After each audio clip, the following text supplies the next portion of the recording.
The camera see now? Yeah. Okay, hi, this is Kat, and I'm recording from Kat's Corner at Natasha James' home on the Sea of Cortez. And Natasha has just won an award for Tequila Time. And here it is right here. Isn't that cool? And Natasha, do you want to tell us about how exciting it is to get an award? And We won Country Album of the Year at the Los Angeles Music Awards, which is the largest independent music awards show of its kind. Past recipients include the Black Eyed Peas and the blues great Walter Trout. So this year was a particularly fun show. They moved it over to the Avalon Theater across from Capitol Records. And oh, that must have been exciting. It was very exciting. Okay, and you got to walk the red carpet and... I did. So for those of you that were in Brazil, Portugal and all, there's an interview with me on Real TV, which is the largest broadcaster in South America. And look for the upcoming issue of Music Connection. We had an interview from the red carpet with Music Connection as well.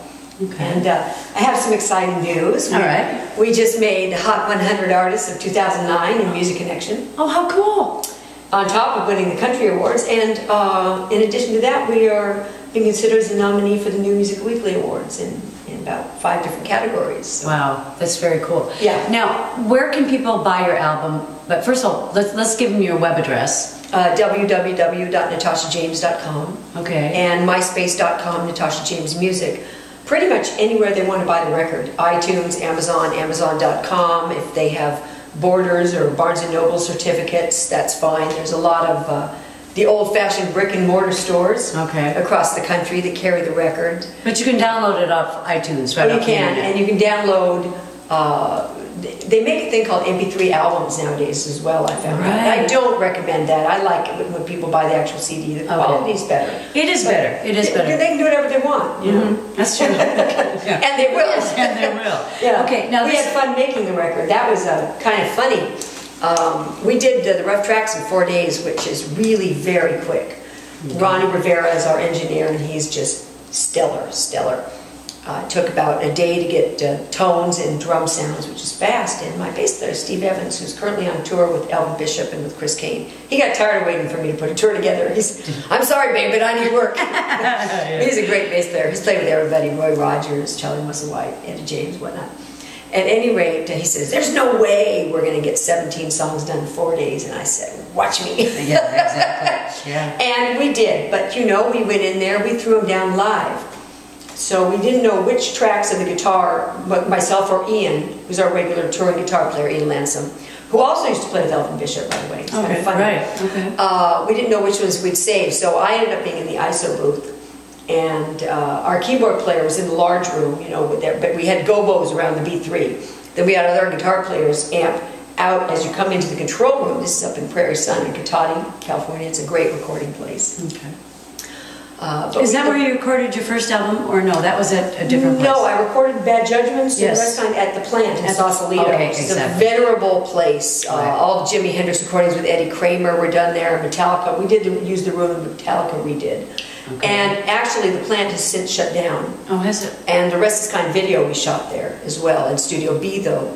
But Mick Fleetwood just donated a lot of money to the Arts Burritum Fund, which is a bunch of us North Bay people spearheaded by Mary Tamburo, to revitalize the plant because it's such a piece of music history, right? And a piece of the Bay Area that really it deserves to be back up and running as a studio. Now, why don't you tell us a little bit about Tequila Time, because it was inspired down here, correct? Oh, absolutely. It was inspired by, wow, big mystery, Mexico and tequila. And tequila. And I think it was fueled by tequila. Well, Tequila Time was my second record on the Highway 1 label. And we're distributed US and Canada by City Hall and globally by Iota. Originally, it was going to be a really stripped down purist Americana album. This was the concept. Guitar, dobro, banjo, fiddle, cello bass, or guitarron bass. Well, you know, I have this way of things grow on me, and I like it, and then I hear, oh, that sounds great. Well, then we decided to put drum tracks on a couple of tunes. Well, if you put drum tracks on a couple of tunes, you really need drum tracks on all the tunes. So, at that point, we went for an electric bass. All right, that worked really well. And then, of course, some of the songs I thought, well, heck, I'd really like a B3 pad on that puppy, on top of little keyboards. Well, then, you know, so it grew on me, at any rate. So it's a great song. Oh, thank you. Yeah, no, it's a great song. Thank you. Thank you. It seems that, yeah, radio loves it. Yeah. And the other one that I really like that I talked to you about too, when I asked you what inspired you, you wrote it. Get Out of My Way? Yeah, Get Out of My Way. That's a cool song. Thank you. I wrote that actually a long time ago. In 1983 or 84, I was playing music in New York City. And I had a lead guitar player that I kept running into on Bleecker Street. I didn't want to keep running into him. So I wrote that tune. Actually, we're very good friends to this day. He's a great guitar player. He lives back east. But thanks to Facebook, I've reconnected with a lot of those people. But he inspired that tune. And, you know, it's a different version than it was then. It's much tougher. Ian Lamson once again put this kick-ass Allman Brothers type slide on it. I like it. Yeah. And I shortened a lot of the things. And I made it... you know, my engineer and co-producer Ronnie, he's a big believer in Serve the Song, and he's made me become aware of how to be very ruthless when it comes to editing. I guess you have to be. Yeah, yeah. I think. Now Ronnie Rivera is. He also produced Presley's. He engineered me some of the Presley's first album. Right. Yeah.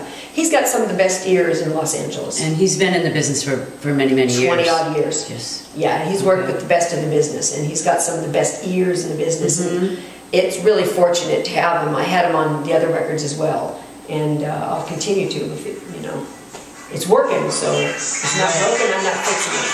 Oh, there goes the ubiquitous cell phone. Publicist, manager, engineer, band member, or children.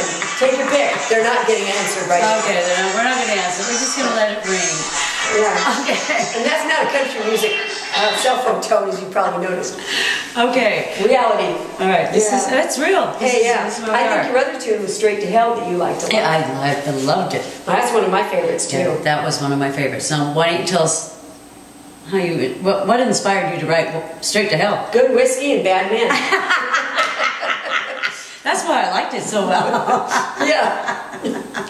I really just wrote it from the perspective of being right in that moment when you know that you're doing something that you really are not going to feel good about later, but you're just going to do it anyway. Exactly. Because something compels you to go make all those bad judgments going, and you know where it's going to take you, you know? And at a certain point, you're actually reveling in this choice. But you also know that you're going to be putting it into it, which is what the song's about. Because you're actually making fun of yourself doing this. Exactly. In that moment of awareness, you also see the end of it happening. The end of putting yourself through that again and again and again. Yeah. So it was really cathartic for me, that too. Yeah. Well, when I listened to it, I could relate to it because been there, done that. I think we all have. Yeah. You know, and bad judgments come from a lot of experience, which eventually does lead to good judgment. You know? Yeah. Eventually. But that song is a much more rock and roll. I look at it as a Rolling Stones rock kind of country tune, and it has more space in the music with a lot of intercomped rhythms and weaving in the guitar pads that are happening more than some other of my compositions. From a compositional level, I like it a lot. I think Just Enough was one of my favorite tunes on the last record, from a compositional level. And this one, from a composition level, I like as well. Now, when did you write Second Best? About 2000, on the first album. Yeah. I think 2002. 2002? Yeah.